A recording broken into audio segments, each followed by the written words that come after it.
Please welcome director Martin Scorsese, Leonardo DiCaprio, Lily Gladstone, Robert De Niro, and the wonderful cast of Killers of the Flower Moon.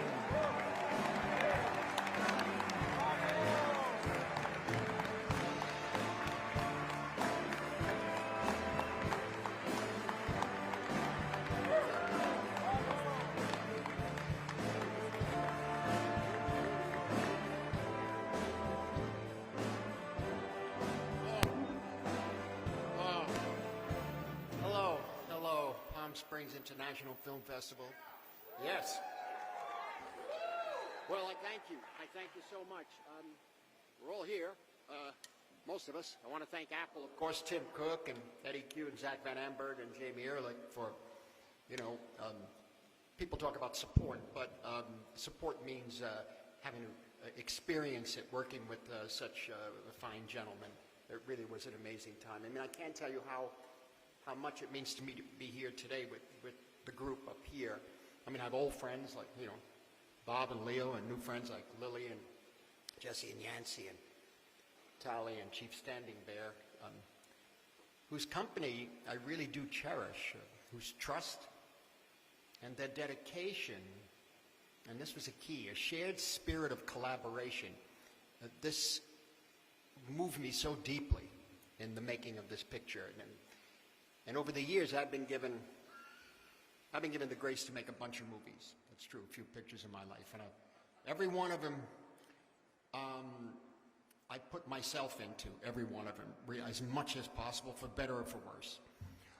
In a sense, though, the process of making a movie is always the same. The preparation, the planning, the anticipation, and there's the momentum. But on a human level,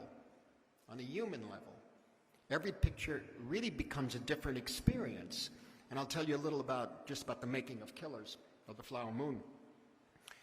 For a number of reasons, this picture had a long gestation period. Two principal reasons were because of the visual effects of the CGI and youthifying the actors, our actors in Irishman. That had to go first, because the longer we waited, the more CGI.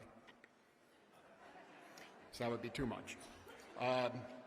And as we were doing that, we were still working on Killers, Eric Roth, myself, everybody. And then we were hit with COVID and the lockdown.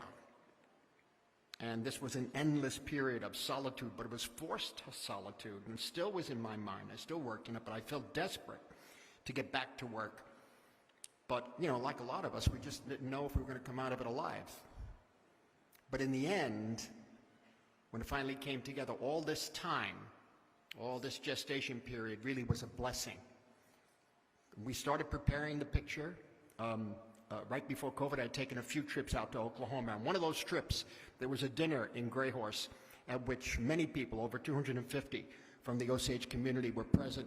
And it was at that dinner when the story we were attempting to tell, this terrible, tragic story of the Reign of Terror, with which we have been entrusted, it was at that dinner that it all came alive to me.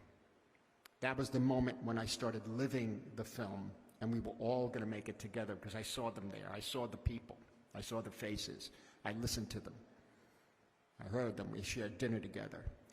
And I would never have dreamed of making this picture without Yancey and Tali and Chief Standing Bear and the rest of the people in the Osage community who gave us their backing under incredible circumstances, their support, their encouragement, their wisdom, but most of all, their trust.